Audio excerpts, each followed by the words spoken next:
Colion Noir is a host at NRA TV, and he joins us tonight. Colion, thanks very much for coming on. Are you struck by how little time it takes for people in politics and the media to use a tragedy like the one that happened yesterday in Christchurch, New Zealand, to affect a political outcome in this country? No, not at all. Largely because, growing up in life, I've always known that whenever there's an issue, one side is going to attack another side. And for me, the way I look at it is whoever they're attacking the most, that's who they consider the biggest threat. And right now, when it comes to discussions of freedom, the Second Amendment, what have you, the biggest threat to them is the NRA. And that's why they're doing to the NRA, NRA TV, and its members the same thing that they're doing to you. They're trying to silence you. And so nothing that they do up until this point now really surprises me, because with the free flow of information, there's almost no point in hiding the agenda anymore. They just kind of put it out there for the world to see and attack anybody that disagrees with it.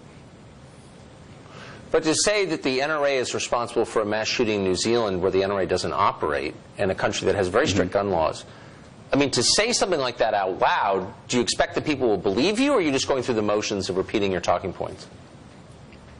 Well, most of them are talking to their own echo chamber. And so, for instance, if you look at the way the discourse is handled online, right, I've been blocked by a number of these individuals that I've tried to have regular conversations with about the issue. And the reason they block me is so that my people don't see the conversation and then bring up their points, and then the people on their side don't see the points that we're making, so that we can have an open and honest discourse. They just want to spit all the rhetoric to their echo chamber. So a lot of those people are going to believe it because they don't know anything other than what they see on their side of the issue.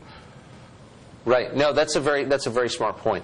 So sometimes I watch the news and I get very concerned that the authoritarian elements in the Democratic Party are taking over, and it really is a threat to all of us, I think. And then I see moments like this. I want to play something for you. We just got this. Okay. This is a progressive activist screaming at Chelsea Clinton and blaming her for the shooting at the mosques in Christchurch because Chelsea Clinton dared criticize Congresswoman Omar over AIPAC. I know it's complex, but watch this. Okay. After all that you have done and all this homophobia that you have sowed.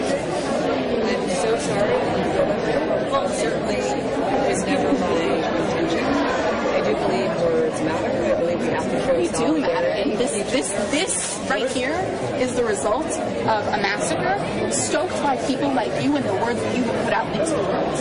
And I want you to know that, and I want you to feel that deep inside. 49 people died because of the rhetoric that you put out there.